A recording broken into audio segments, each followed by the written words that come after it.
దేవునికి స్తోత్రాలు. మన దేవుడు స్తుతిపాత్రుడండి. ఎంతగా దేవుని స్తుతిస్తామో అంతగా బలాన్ని పొందుతాం. ఈ దినము జకరియా గ్రంథం 4వ అధ్యాయం 6వ వచనం. శక్తి చేతనైనను బలము చేతనైన కాక నా ఆత్మ చేతనే ఇది జరుగునని. Not by might or by your own strength but by spirit. గమనించండి. అయితే బలము శక్తి కాదు. నాతో बल से और ना तो शक्ति से परंतु मेरे आत्मा के द्वारा होगा. అయితే ఏ బలం ఎవరిది? ఏముందండి? దేవుడు బలమిచ్చేవాడు.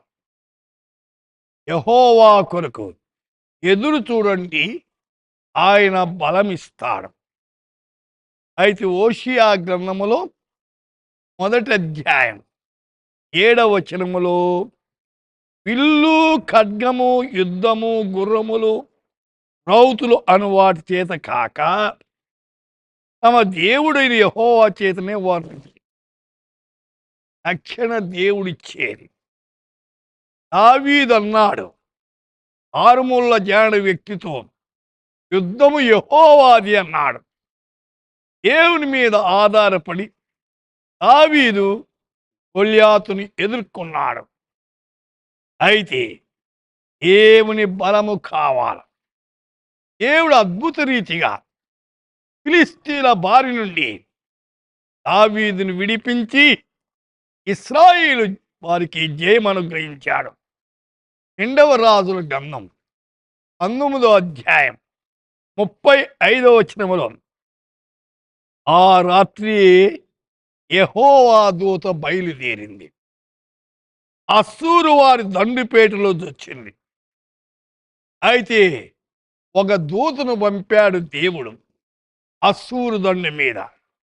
ఆ దూత ఏం చేసింది? 185,000 మందిని హతమార్చింది. దేవుని దగ్గర కోటాను కోట్ల దూతలు ఉన్నారు. దేవుడు మన పక్షములో ఉండాల. దేవుడు తన బిడలకు దూతలు కాపుదల పెడతాడట. అందుచేతని మన జీవితాల్లో దేవుని కాపుదల కావాలి. దేవుని బలమైన హస్తం మనతో ఉండాలి. సోదరి, వింటున్న శ్రోత, నీ జీవితంలో నిన్ను విడిపించేదానికి, నీ సమస్యలన్నిటికీ పరిష్కారం చేసేదానికి దేవుని బలం మీద ఆనుకో. ప్రార్థన చేద్దాం. పరిశుద్ధుడా, వింటున్న శ్రోతలు మీ బలం మీద ఆనుకొని ముందుకు సాగేదానికి మీ కృప దయచేయండి. ఆదరించి బలపరచమని యేసు నామమున ప్రార్థిస్తున్నాము తండ్రి. ఆమేన్.